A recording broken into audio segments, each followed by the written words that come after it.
What's going on, guys? WCW WrestleWar 92.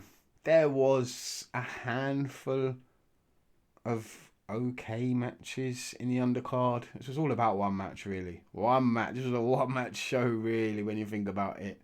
There was a couple, like I said, decent matches. Like, Brian Pillman's killing it. Brian Pillman is knocking it out of the park. Brian Pillman is the reason you should be watching any WCW show in 1992. Because Brian Pillman is the star, he's the MVP of this company, in my opinion. And even if it's against is it Tom Zenk, the Z-Man in this show? Yeah, Tom Zenk, light heavyweight match. He's really good. Really fucking good. Pillman's fantastic. Pillman's my MVP already for 92. Brilliant.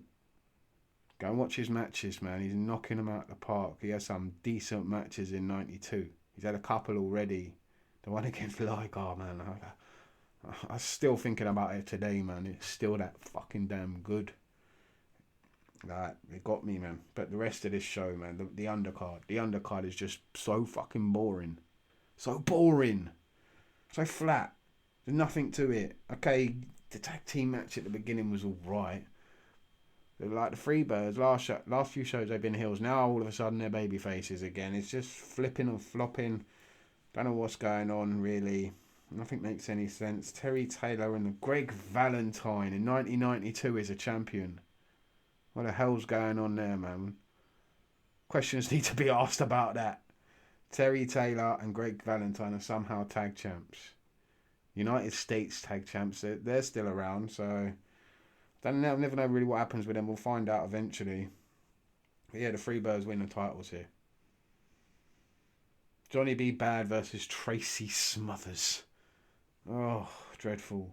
Scotty Flamingo was on the card. That's another one to add to the list, isn't it? Along with Austin, Mick Foley, Kevin Nash, Scott Hall. There's another one to add to that list of people that failed, that they flopped, that they... just didn't know what to do with. There's another one. He defeated Marcus Alexander Bagwell, a very young buff Bagwell, man. Yeah, that was kind of cool to see these two in the ring together, knowing where they go and what their future holds for them. That was kind of cool. Ron Simmons versus Mr. Hughes. I'm pretty sure I read Mr. Hughes suffered from narcolepsy. I'm pretty sure I read that in one of Jericho's books. I don't know how true that is. Yeah, but whenever I see one of his matches, now forever, I'm looking to see if he falls asleep. I am. I'm sorry. Every time I see Mr. Hughes, yeah, I'm thinking, is he going to fall asleep, man? Is he just going to nod off? Like, if he's doing like a rest hold or something, like someone's put a sleeper on him or something, is he just going to go for a couple of seconds and they have to kick him to wake him up? That'd be so jokes. Yeah. Match was what it was. Cactus Jack was ringside. This was going on from the last show where Ron Simmons got beat down by Flabby the Butcher. Yeah, I don't know where he was now. Tits McGee. Super Invader defeated Tom Champion. I hated all those invaders and masked guys. They sucked balls, didn't they? They were awful. It was another one. Todd Champion, man. Dreadful. Big Josh, Big Josh goes on to have in the next year, he's going to be really cool. And really cool gimmick coming up for Big Josh. But Big Josh weren't the answer. Big Josh ain't main eventing nothing, man. I don't know how this gimmick kept going for so long. Beat Richard Morton. And they're still trying to drag that on. That heel gimmick for Ricky Morton. Dreadful.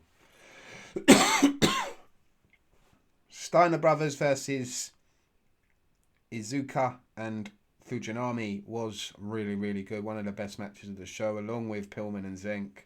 Yeah, those two title matches. The IWGP Tag Team title match. Well, it was the number one contenders for the IWGP Tag Team title match. But it was really, really good. Steiner Brothers won the match. Of course, they did it. They're in WCW. They're in America. Of course, they're going to go over here on their shores. And then we get to the WarGames match. And this WarGames match, in my opinion, goes down as one of the best WarGames matches of all time. And you've got to admit, the Dangerous Alliance are one of the best factions of all time. They don't get like acknowledgement that they deserve, really. When you look at the people in that faction, you're Rick Rude, Bobby Eaton, Arn Anderson, Larry Zbyszko, and a young Stone Cold Steve Austin.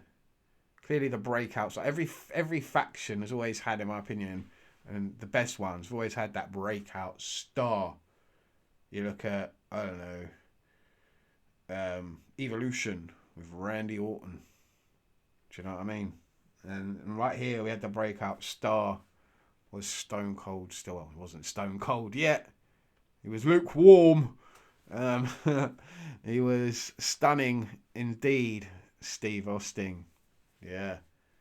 I love Stunning Steve. I thought he was fantastic. And they just didn't utilise him enough, really. They just messed him around after this. They put him in a really good tag team. They got that over with Brian Pillman. That's to come. The Hollywood Blondes. Haven't seen that yet. But yeah, you see it here. Like, he opens the match and he's so fucking good. Pissing with blood. He's so bloody good.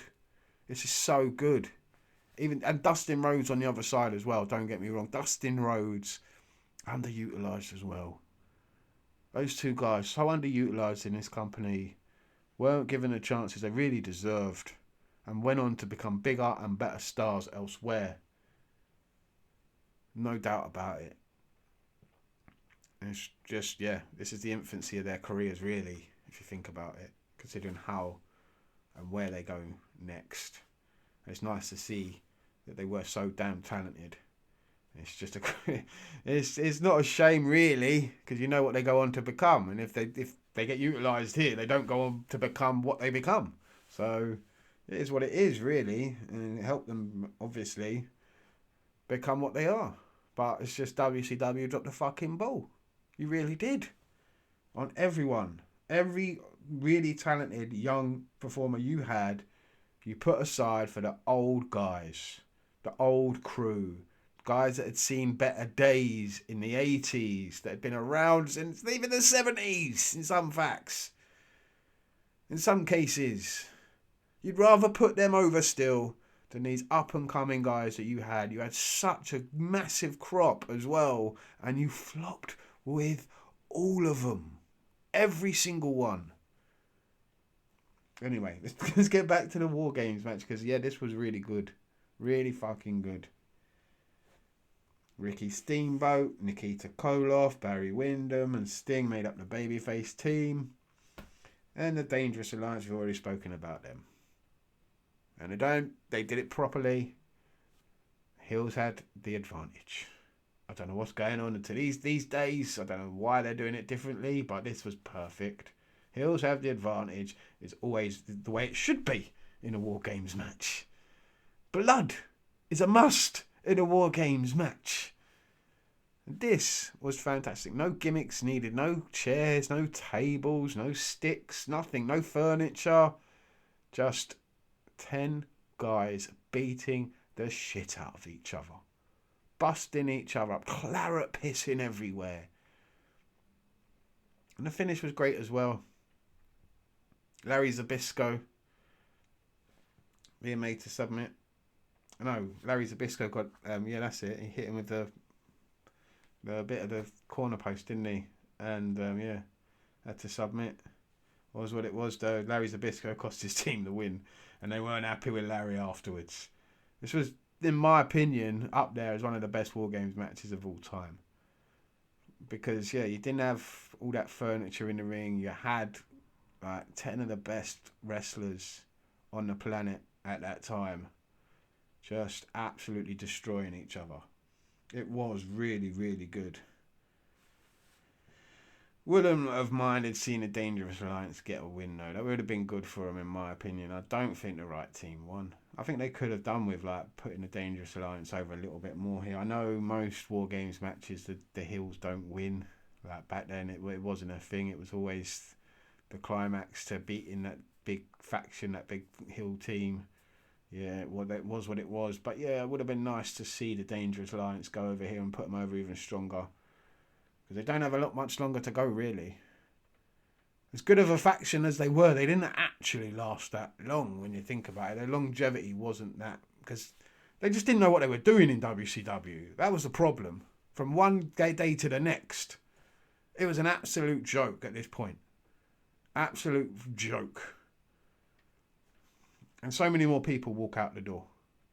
They're still walking out in their droves. They're leaving. And it continues throughout this year, 92, into 93. There's so many changes in this company. It's going to be cool to go back and watch all of that unfold. Let me know what you thought down below about WrestleWar 92. So far, 1992 has been pretty decent, in my opinion. We've had some really good matches, some really good young superstars, up and coming. And it's been cool to go back and watch it all. So let me know what you thought down below. Thanks for watching. And I'll see you again next time. We've got some more WCW coming, because it's like back-to-back the 3 WCW shows now. I think it's Beach Blast and then Great American Bash. And then we finally go back to WWF as SummerSlam. So, yeah, smash that like button and subscribe. And share this with all your wrestling friends out there. New Year's resolution is to get this channel to grow. And I really need your help with that. Let's get to 1K. Come on. Thanks for watching. I'll see you next time.